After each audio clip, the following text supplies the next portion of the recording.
Hi guys, good morning. Welcome to my vlogs. It's Jeff Vlogs again. So for this videos ganap, so isa-share ko lang. So actually guys is still the same, kaka-out lang din sa work. Then after that guys, nagbabad na lang ako sa labahan ko kasi turno ko ngayon guys na maglaba. Since nga rest day ko today. And yeah, tingnan niyo naman. Then habang nagbabad ako guys, naalala ninyo yung talbos ng kamote na pinakuluan ko. So ito yun guys, yesterday. Then actually ginawa ko na siyang salad guys. Lagyan ko siya ng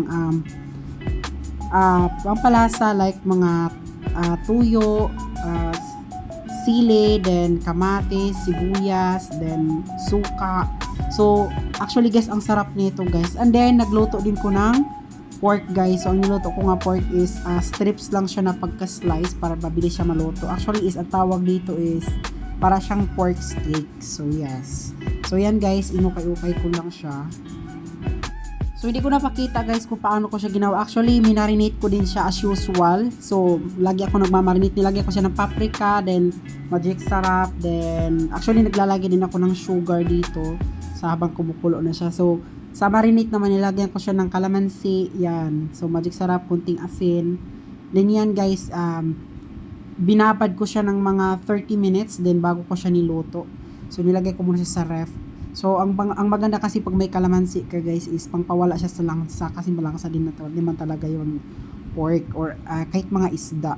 So yan guys, tingnan nyo guys. So actually guys, natatakam na ako. Ang sarap ng kumain, nagugutom na ako, but syempre kailangan kong antayin yung partner ko. At guys, ito yung labas guys, luto na yung pork steak natin for today's video. So actually guys, nagugutom na talaga kasi masarap siya guys kasi maanghang. Then as what I have said nga, pag may sugar ka nga konti, as in damang-dama mo yung lasa. Then ito kasama nitong salad na talbos ng kamote.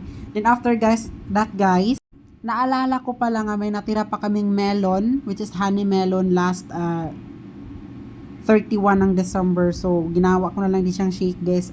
Ito naman guys, sobrang sarap. Alam mo yung kahit may ubo pero syempre gusto mong magpalamig yun guys. Ang sarap niya guys. And then guys, thank you for watching, and next to my vlog again. I hope hindi kayo makasawa sa pagpapanonood. Yun lang guys, thank you so much. May mga pa ako, may mga tupiin pa ako, marami pa akong gawain. Again guys, thank you so much, and next vlog again, it's Jeff Vlog again. Don't forget to subscribe. Bye bye.